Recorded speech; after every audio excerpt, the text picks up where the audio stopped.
Alright, we're gonna name this bug Pole.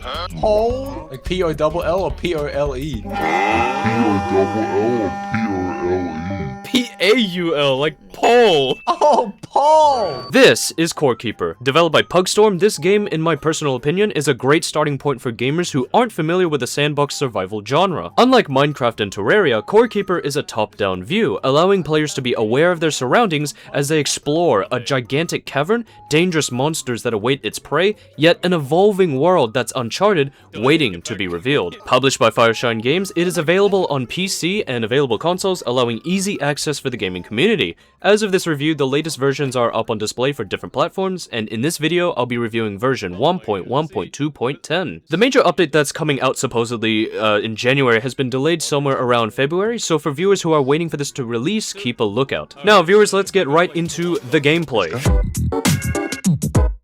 Core Keeper is about surviving. The game has pushed you as an explorer to unravel this world's mysteries. There are a variety of biomes to explore, weapons and tools to craft, skills to build upon as you progress in the story. The crafting system can be a little bit confusing for viewers that are familiar with Minecraft's game mechanics, as this game relies heavily on upgrading the workbench. For example, if you want to create a certain recipe with the materials you've gathered, you must have the required materials to upgrade the basic workbench to a copper workbench, advancing you towards the next level of recipes. Now, analyzing this further, it is relatively simple and can be easily understood within an hour of gameplay. Personally, I haven't faced issues with the system it lays out, and it appears to be user-friendly. I don't think it came off as overwhelming. It was, once again, relatively simple. Now, the food system is an important part of this game, and it's interesting that every time you travel every 20 tiles, according to the wiki, that it depletes 1 point off of the food bar. And also, according to Core Keeper wiki, that this also includes standing on conveyor belts, so that's interesting. Through my own experience, Core Keeper doesn't have tutorials when you first enter the caverns, and it's something that threw me off in the beginning. However, putting in more hours to figure out what I'm supposed to be doing,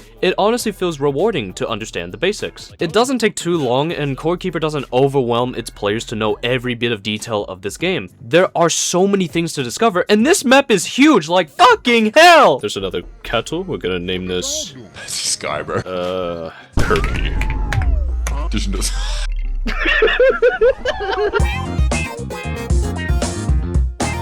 The combat is alright. It isn't a ball-busting, edge-of-your-seat experience. You can create 3 loadouts for specific builds, you can summon minions to fight for you, use magic, range weapons, or physical weapons. Armors have stats, and the game doesn't force you to be a mage when you're wearing mage armor. However, wearing a set encourages you to play those roles. With skills, they are built through repetition. Within a certain amount of time that you engage in combat with either of these weapons, physical, range, or magic, by using them, that you gain a point for you to spend on that skill. Mining, for example, is a skill that can be maxed out quickly compared to the rest of the others. As mentioned before, that there are so many things to discover, Core Keeper at its finest is a sandbox survival game. The combat isn't its main selling point, but instead it encourages players to explore. This game definitely targets a specific audience in the gaming community, and not everyone's going to like it, in which I want to dive into this discussion further into the problems I ran throughout my gameplay.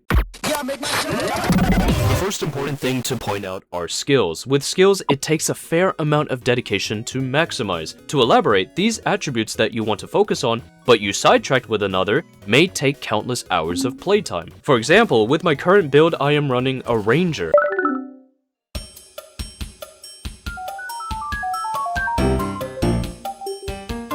However, in the initial stages of my playthrough, I focused so much on physical weapons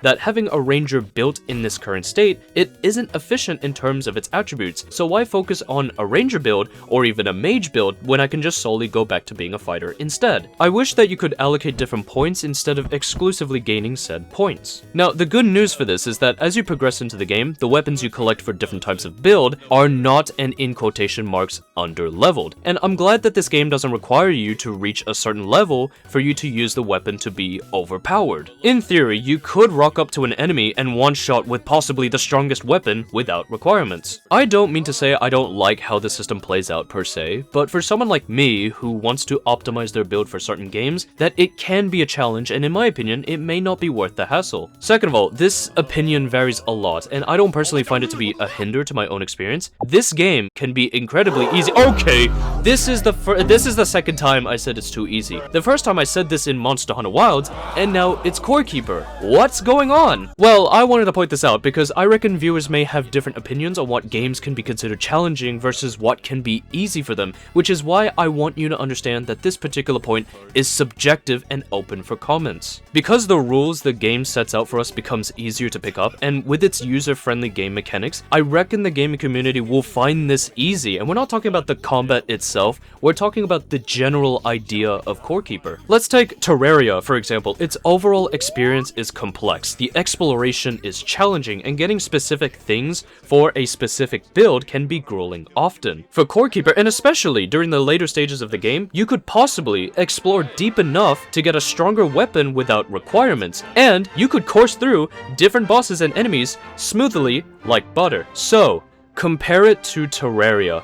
Its requirements to get better weapons is to defeat Skeletron, then Wall of Flesh to access Harmon, to defeat the 3 mechanical bosses to spawn Pantera's Bulbs in the jungle to defeat Plantera, and then you can access the Lizard Temple to defeat Golem, and then defeating that boss leads to either Duke Fisher on the Martian Madness event or killing off the cultists to trigger the Lunatic Cultist event, and then destroying 4 Celestial Pillars during the Lunatic Cultist event, you summon the Moon Lord, and then by defeating the Moon Lord, that according to Terraria Wiki, within an 11.11% chance, or 1 out of 9 times, that you get the Last Prism, one of the strongest weapons in the game.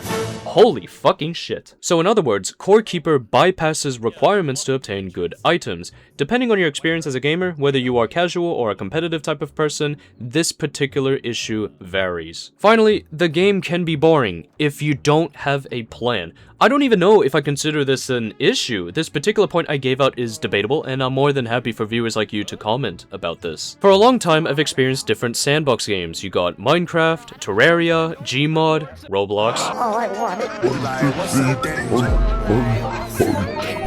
and many more I haven't listed out. Core Keeper, in my perspective, is a good sandbox game, but what can really throw off for sandbox players is that sometimes this game is incredibly boring if you do not have a plan. If you don't push yourself to a degree where the game delivers other contents, then it will be a boring game. And that's what sandbox games attempt you to do, but at the same time, it doesn't force you to. It is up to you, make a decision on whether to be content with what you have versus being more open to what else it proposes. Like Stardew Valley, I had a terrible experience in the past because I didn't have an objective in mind, and instead only focused on the aspect of farming. I didn't go fishing, I barely interacted with the NPCs. Apply this to Core Keeper, this would be boring for certain people who don't have objectives planned out for themselves. Even if you were to defeat the bosses and finish the main story, the game doesn't end there unless you want to. And that doesn't mean overall sandbox games are objectively bad. You can have a high degree of freedom, but what do you do with it? What is preferred? To know what's at the end or what will be in the moment? To reach goals or reach the destination? All of these questions you have are interpreted by you alone, and it's up to you to answer them.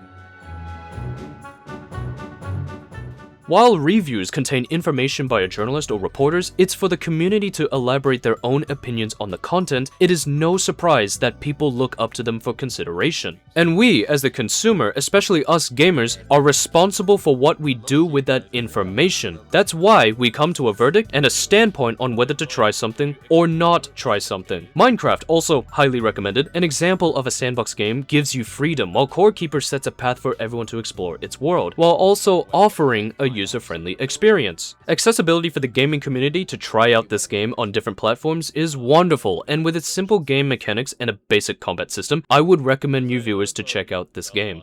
With that said, this is Ochisei on the internet. If you haven't tuned into this channel, do it now. Follow my Instagram, subscribe on YouTube. Anyways, I'll see you all in the next one. Bye bye!